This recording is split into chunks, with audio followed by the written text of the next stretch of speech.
Ok. Ồ. Giờ này nhá, em làm phiên dịch nhá. Alo, hello. Cheers. Cũng phải có mấy cái lời nói. Hey, cheers. Cheers. Cheers.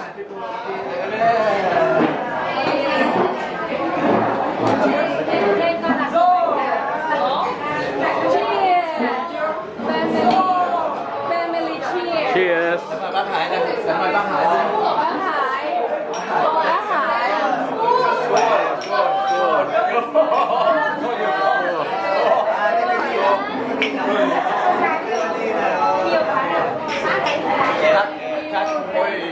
Jättestort för det för dem. Thank you. Cheers. Chúc sức khỏe. Chúc sức khỏe. Em nói với con. Chúc sức khỏe. Thân thể kiện không? Thân thể kiện không? Chúc sức khỏe. Ai. Chứ đại家mặt đi thôi luôn á. Ok. Rồi xem chủ yếu anh Hải anh.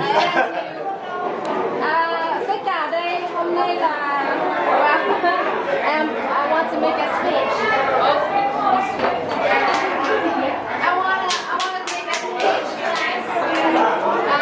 Hôm nay là tất cả nghe tiếng Việt không? Yeah, okay, anyway, hôm nay là mình muốn là bố mẹ với cả anh Tú, tất cả gia đình đến đây celebrate. Anh Tú năm nay 50 tuổi. Bà bác 70 tuổi.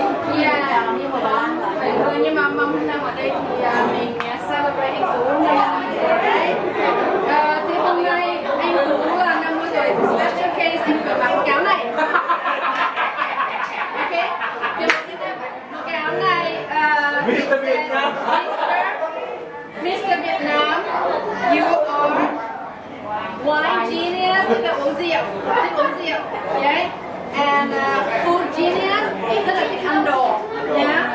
And then fish genius, rất là giỏi bán cá, right? Right, wow, right? Chắc.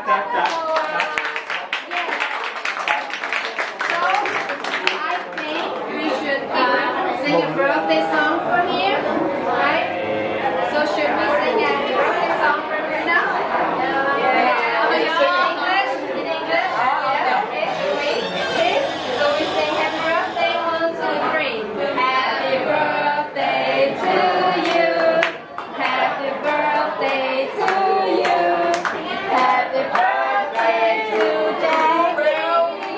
Happy birthday to you.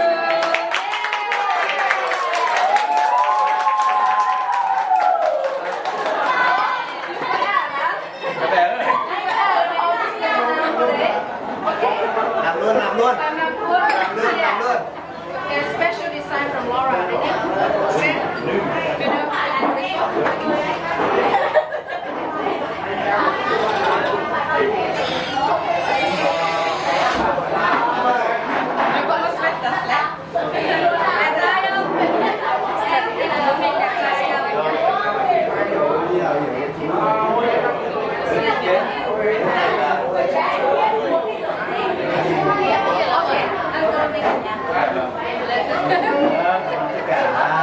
Thank you to be us. Okay. Đó. Mọi người cảm ơn. gì đâu. Rất là cảm ơn.